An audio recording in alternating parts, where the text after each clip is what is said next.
A diplomacia, do jeito que a gente conhecia, parece ter chegado ao fim. O ano é 2026.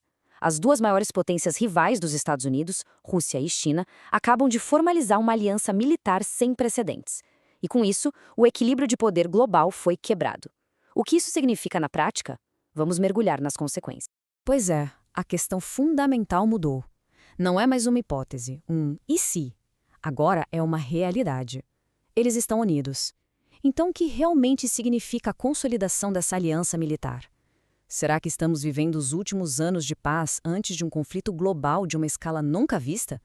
Hoje, a gente vai analisar o peso real dessa parceria. Para a gente entender o tamanho do perigo, primeiro é preciso olhar para trás e ver como essa relação evoluiu. O que por muito tempo foi visto como uma parceria de conveniência se transformou, agora em 2026, em uma interdependência estratégica profunda, uma coisa muito mais séria. E aqui está o gatilho, o ponto de virada. Com o fim do Tratado New START, o último pilar que garantia algum controle sobre as armas nucleares simplesmente desmorona. O mundo entra, de repente, numa nova era de total incerteza, uma zona cinzenta onde as velhas regras de dissuasão já não valem mais. Agora, olha que interessante essa combinação. É quase uma sinergia perfeita. A Rússia entra com recursos naturais quase infinitos, energia e, o que é crucial, experiência de combate real e muito recente. A China, por outro lado, traz uma capacidade tecnológica de ponta, uma escala de produção industrial que o mundo nunca viu e o domínio da inteligência artificial. Juntos, eles se completam de uma forma assustadora. Certo, vamos avançar e ver como é que isso se traduz no campo de batalha. Porque não estamos falando apenas de mais tanques ou mais soldados.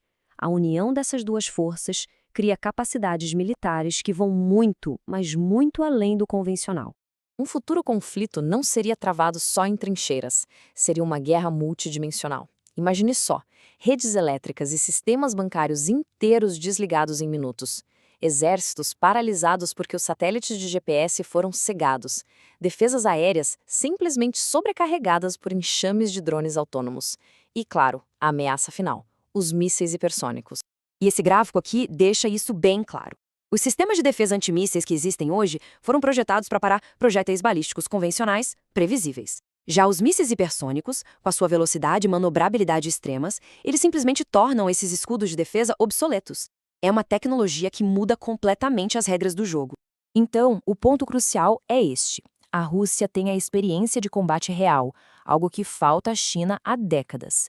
Já a China tem o poderio industrial para produzir equipamento militar numa escala que a Rússia sozinha jamais conseguiria. É a fusão da experiência de guerra com a produção em massa. E tudo isso nos leva à parte final e talvez a mais crítica de toda essa análise, o desafio estratégico definitivo que essa aliança representa para os Estados Unidos e para a OTAN. Esse conceito é fundamental. O dilema da dissuasão basicamente força uma escolha impossível. Se ataques acontecerem ao mesmo tempo em lugares diferentes do mundo, uma superpotência tem que escolher quem ajudar. Um aliado inevitavelmente vai ficar para trás, o que destrói a confiança em todas as futuras garantias de segurança. E aqui estão os dois possíveis pontos de ignição. A aliança pode coordenar ações. Imagina só, enquanto a Rússia aumenta a pressão na Europa, no flanco leste da OTAN, a China inicia uma operação em Taiwan. Isso forçaria os Estados Unidos e seus aliados a dividir suas forças, sua atenção e seus recursos entre dois oceanos, ao mesmo tempo. A questão que surge é, de fato, um pesadelo logístico. É realmente possível sustentar e vencer uma guerra em dois oceanos, simultaneamente contra as duas maiores potências militares do planeta? A resposta dos estrategistas para essa pergunta é profundamente preocupante. Portanto, a gente chega a uma conclusão que parece inevitável. O equilíbrio de poder global mudou. A questão crucial para a vitória num conflito moderno não é mais sobre quem tem mais soldados.